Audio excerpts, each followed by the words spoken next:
दुनिया के 90% forest transaction एक करेंसी में यूज होते हैं, the US Here, he's dollar. talking about the US dollar, the world's preferred reserve currency.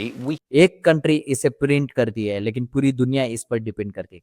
आखिर ऐसा क्या है यूएस डॉलर में जिसके डिसीजन के ऊपर ऑयल, गोल्ड और सारी करेंसीज डिपेंड करती है। कोई भी करेंसी तब पावरफुल बनती है जब पूरी दुनिया उस पर ट्रस्ट करती है। A currency has three important jobs. Number one, medium of exchange, लोग और कंट्रीज उसमें पेमेंट कर सकते हैं। Number two, store of value, wealth को हम सेफली उसमें प्रिजर्व कर सकते हैं। And number three, unit of account, international trade की प्राइसिंग उस करेंसी के अंदर हो।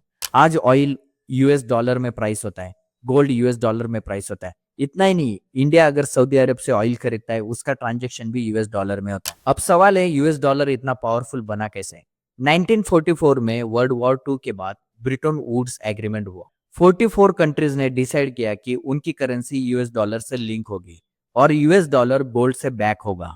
लेकिन 1971 में प्रेसिडेंट निक्सन ने गोल्ड और डॉलर का कनेक्शन खत्म कर दिया। इसे निक्सन शॉर्ट कहते हैं। The convertibility of the dollar into gold or other reserve assets, except in amounts and conditions determined to be in the interest of monetary stability and in the best interest of the United States. Normally इसके बाद US dollar गिरना चाहिए था, लेकिन यहाँ पर आया सबसे बड़ा ट्विस्ट। 1973 में यूएस और सऊदी अरेबिया में एक एग्रीमेंट हुआ। इस एग्रीमेंट में था कि यूएस सऊदी अरेबिया को सिक्योरिटी और मिलिट्री प्रोवाइड करेगा, लेकिन इसके बदले जो ऑयल है, एक्सपोर्ट और इंपोर्ट सिर्फ यूएस डॉलर में ही होगा। मतलब जो ट्रांजैक्शन होंगे यूएस डॉलर के अंदर ही होंगे।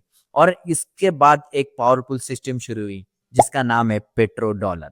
अब डॉलर स्ट्रांग है वीक, ये कैसे पता चलता है? इसके लिए बिजनेसेस, इन्वेस्टर्स एंड ट्रेडर्स एक चार्ट यूज करते हैं जिसे DXY कहते हैं, डॉलर इंडेक्स। ये डॉलर को कंपेयर करता है दुनिया की सारी करेंसीज के अगेंस्ट। अगर DXY स्ट्रांग है तो गोल्ड पे प्रेशर होता है, इक्विटी मार्केट डाउन होते हैं और the most important things is imports become expensive. और इसीलिए सारी कंट्रीज डॉलर को क्लोजली वॉच करती है। सबसे इंपॉर्टेंट बात करते हैं अभी इंडिया की।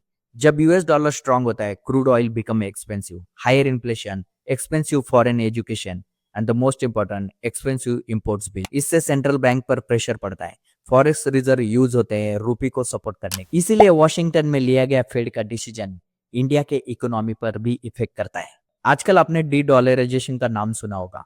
काफी सारी कंट्रीज अल्टरनेटिव पेमेंट्स का यूज कर रही है। चाइना भी युआन को इंटरनेशनल ट्रेड में प्रमोट कर रहा है। लेकिन कोई भी करेंसी सिर्फ प्रमोट करने से रिजर्व और स्ट्रांग नहीं बनती है। उसके लिए चाहिए trust, deep financial market, liquidity and strong financial institution. और ये सब बिल्ड होने में डिकेड्स लग जाते हैं।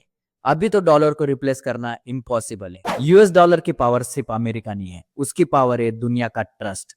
आजकल हर कोई यूएस डॉलर में पेमेंट चाहता है। The whole world's want dollar. Global markets, economics और इन्वेस्टिंग को डीपली समझना चाहते हो तो डॉलर को समझना जरूरी है। अगर ये वीडियो आपको पसंद आया तो चैनल को जरूर सब्सक्राइब कीजिए। मैं इसी तरह economics, global markets, macros and geopolitics पर वीडियो बनाता हूँ। मिलते हैं नेक्स्ट वीडियो में।